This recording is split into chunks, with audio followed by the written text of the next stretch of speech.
Halo semuanya, Assalamualaikum warahmatullahi wabarakatuh. Perkenalkan, nama saya Arif Budi Hartono dari Fakultas Ekonomi Jurusan Manajemen Universitas Gunadarma. Oke, di sini jadi saya ingin bercerita bagaimana pengalaman saya dalam menempuh pendidikan di Universitas Gunadarma dalam program studi S1 Manajemen. Ya, jadi di sini saya ingin bercerita awal masuk Universitas Gunadarma dulu ya. Jadi saya masuk di Gunadarma pada tahun 2016. Oke, jadi di tahun 2016 saya mengambil peminatan, saya milih manajemen dengan teknik informatika, sedangkan saya lebih tertarik dengan hitung-hitungan. Dan ya udahlah, akhirnya saya masuk di manajemen. Oke teman-teman, jadi di sini kalian pasti pada bertanya-tanya, kenapa sih saya masuk ke Fakultas Ekonomi jurusan manajemen, sedangkan Universitas Gunadarma ini terkenal dengan IT-nya. Nah, oke, jadi di sini saya ceritain dulu. Saya mempunyai basic dari SMA dengan jurusan IPA. Nah, sedangkan saya masuk di kuliah jurusan IPS. Nah, kenapa sangat berbanding terbalik? Dan oke, yang pertama saya rasa ilmu IPS itu ilmu yang menarik untuk dipelajari karena ini ilmu untuk mempelajari orang dan bagaimana cara mengatur orang secara baik. Nah, itulah kenapa saya lebih tertarik untuk pilih jurusan manajemen, karena saya rasa untuk mengorganisir seseorang dan untuk meminimalisir waktu yang ada itu tuh dibutuhkan ilmu yang cukup dan nggak bisa sembarangan gitu loh. Kalau kita misalnya asal mengatur orang dan waktu yang kita gunakan juga tidak baik, dan itu akan berdampak buruk bagi kita sendiri.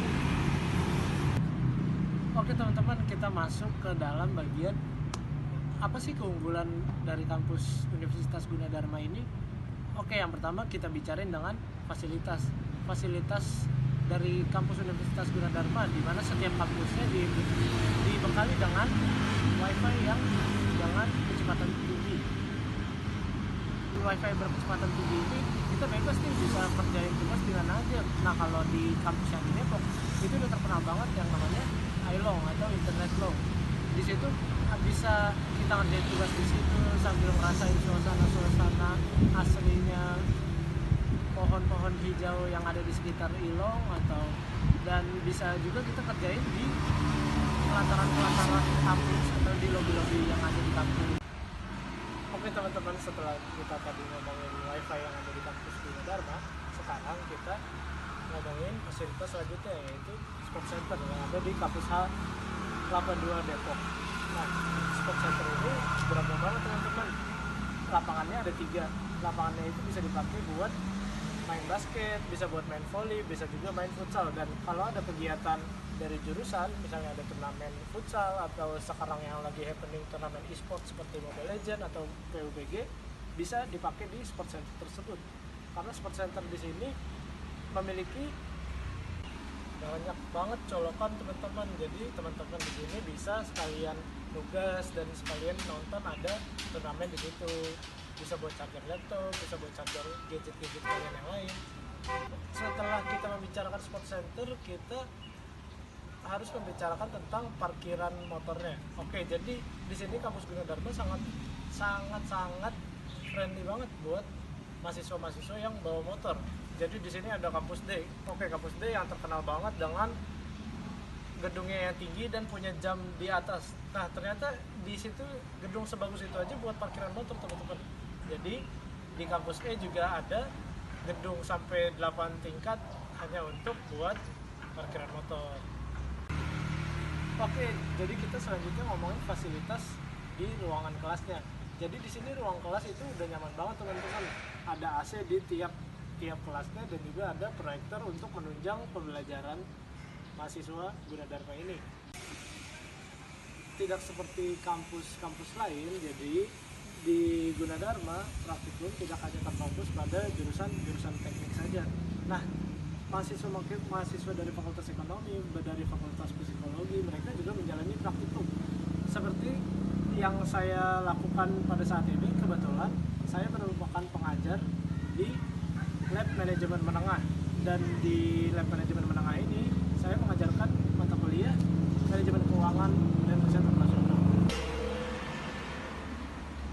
Jadi selain kalian bisa belajar di kelas, kalian juga bisa belajar untuk mengasah kemampuan kalian berbicara di depan umum, dan kemampuan kalian berorganisasi, kemampuan kalian berkomunikasi dengan sesama teman kalian di lab manajemen menengah ini. Nah, jadi gimana sih rasanya serunya kuliah sambil mengajar di lab manajemen menengah? Oke, jadi di sini saya ceritain. Saya masuk di tahun 2016 dan saya masuk lab di tahun 2018. Dan di sini pada saat masuk lab itu sangat-sangat mengajarkan bagi saya. Bagi saya sangat-sangat mengajarkan bagaimana rasanya berkomunikasi dengan teman sebaya dan bagaimana caranya beradaptif dengan praktikan yang segitu banyaknya, bagaimana rasanya bekerja sama dengan teman yang isinya semuanya berbeda. Nah, untuk kalian-kalian yang ingin masuk kampus Universitas Gunadarma, saya saranin kalian juga ikut jadi masuk bagian dari pengajarnya, yaitu asisten lab, maupun itu asisten lab dari manajemen dasar, manajemen menengah, maupun manajemen lanjut. Itu juga bisa jadi kesempatan kalian untuk mengasah kemampuan kalian di situ. Gunadarma sejak awal berdiri memang sangat terkenal dengan IT-nya. Sampai sekarang pun masih sangat terkenal dengan IT-nya, makanya dari itu ini menjadi sebuah keuntungan buat kalian-kalian yang ingin masuk jurusan manajemen seperti saya, sehingga bisa mengenal lebih jauh mengenai IT. Nah, di sini juga sangat kelihatan gitu loh, kalau misalnya Gunadarma itu sangat-sangat IT based. IT based ini sangat menguntungkan untuk kalian-kalian yang ingin masuk di Gunadarma, baik itu jurusan psikologi ataupun jurusan manajemen ataupun jurusan yang lain, karena kalian akan sangat mengenal IT dengan secara mudah. Oke teman-teman, jadi segitu aja penjelasan singkat dari saya mengenai fasilitas, mengenai apa saja yang bisa dilakukan di Universitas Gunadarma. Kalau kalian ingin tahu lebih lanjut, kalian bisa datang ke kampus Gunadarma yang tersebar di berbagai macam region. Ada di Depok, ada di Kalimalang, ada di Salemba, ada di Karawaci, ada juga di Cengkareng. Kalian bisa pilih di region mana saja, kalian bisa langsung datang ke loket dan tanyakan apa saja